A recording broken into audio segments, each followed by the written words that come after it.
Des panneaux précisent qu'il est même interdit de marcher le long des lacs. À Yamoussoukro, pourtant, c'est difficile, car les lacs sont partout. Au-delà des 3 lacs artificiels qui protègent l'entrée du palais présidentiel, 9 autres lacs ont été créés dans l'extravagante entreprise de faire de la ville une capitale verte. Les bébés crocodiles peuvent donc facilement passer d'un lac à l'autre. Félix Houphouët-Boigny savait qu'à long terme, ces animaux poseraient problème. Il était encore vivant quand l'un de ses protégés est entré dans cette parcelle. Bertin a gardé les photos. On ne peut pas appeler le président, au niveau du palais, le président.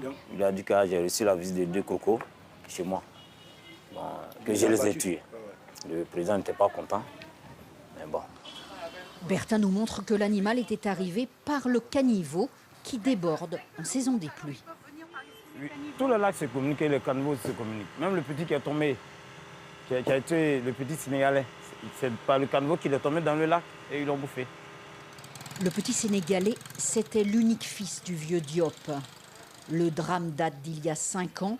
Le père ne s'en est jamais remis et la mère s'en souvient comme si c'était hier. C'est lundi même. Ce souci-là est tombé. On a ramassé ce souci-là. Lui-même a rentré de l'eau. Avant, ce n'est pas vu. C'est ça. Comme ce Dieu nous donnait, ce Dieu se fait prendre. Combien sont-ils à avoir été tués ou blessés par les crocodiles? Personne ne le sait vraiment, personne n'ose se plaindre.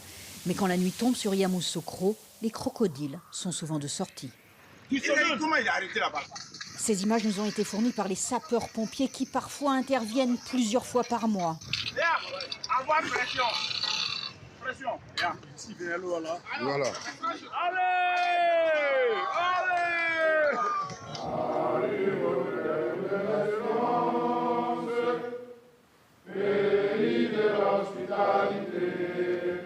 Les soldats de la 5e compagnie de Yamoussoukro sont de véritables héros et leur capitaine les tient opérationnels à tout moment. Normalement, vous savez que les bottes, c'est pour les feux, c'est ça, non? Voilà, de grâce, ceux qui ont les bottes là, le jour n'est pas de service, donc il faut vous trouver d'autres chaussures. Les feux pourtant sont exceptionnels. Ces troupes sont celles qui interviennent le moins dans le pays. L'essentiel de leur travail consiste à évacuer les accidentés de la route et à récupérer les crocodiles en vadrouille. Au fil des ans, ils ont développé plusieurs techniques. Voilà, on l'enferme, on l'enroule dans la bâche. Maintenant, la difficulté, c'est comment il faut retirer la corde autour de lui. Donc c'est là, vous allez voir, c'est là, on décide tous de s'asseoir sur lui. Tout le monde assis.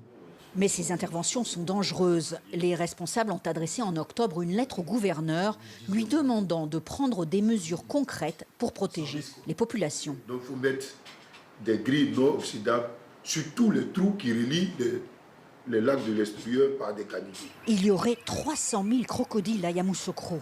On n'ose pas les tuer car les marabouts leur confèrent des vertus mystiques. Mais le gouverneur de la ville a promis de faire les travaux réclamés par les sapeurs-pompiers. Augustin Thiam avait même jadis choqué les résidents en proposant d'abattre ces crocodiles pour lutter contre la surpopulation. Les gens croient que ce sont les crocodiles qui sont sacrés. C'est l'esprit de l'eau. L'esprit qui est dans l'eau, c'est lui qui est sacré. Et Houphouët-Boigny, il n'était pas fasciné par les crocodiles. Lui aussi adorait l'esprit de l'eau, parce qu'il était animiste avant de devenir chrétien. Le gouverneur sait de quoi il parle, car il est aussi le petit-neveu de Félix Houphouët-Boigny et chef traditionnel baoulé. Il connaît bien cette résidence. Il y a une espèce d'accord tacite entre les pouvoirs politiques et la famille. Ils nous laissent y venir. Éventuellement, si nous voulons dormir dedans, ils nous laissent dormir dedans. C'est l'État de Côte d'Ivoire qui aujourd'hui en est propriétaire. Et c'est lui qui en assure le maintien, l'entretien, depuis la mort de Félix Houphouët-Boigny. Et tous les présidents successifs, de Gbagbo à Ouattara, ont fait face à cette dépense, disons, à cette charge financière. À charge également la plantation familiale, dont l'arbre qui était au cœur du village natal d'Houphouët-Boigny. Le gouverneur est conscient qu'à l'extérieur de ce complexe luxueux, les infrastructures de la ville s'effondrent. Le budget d'investissement même du district est à peine supérieur à 1 million d'euros. C'est insuffisant. Et vu l'état dans lequel se trouve Yamoussoukro, je crois que la ville de Yamoussoukro a besoin d'un plan d'urgence spécifique pour reprendre les routes de Yamoussoukro, pour redonner à Yamoussoukro son lustre d'antan. Symbole de ce luxe suranné, la Fondation pour la paix, qui n'a jamais été terminée. Il y aurait dû y avoir un musée, des logements. Le pays a manqué d'argent, mais les oufouettistes continuent d'entretenir les jardins. On va faire les tracés et puis on va attendre peut-être la saison des pluies pour planter. Historien de renom, le professeur Loukou est en charge du centre de recherche pour la paix. Il s'assure que les lustres, les bois précieux et les marbres roses restent en parfait état.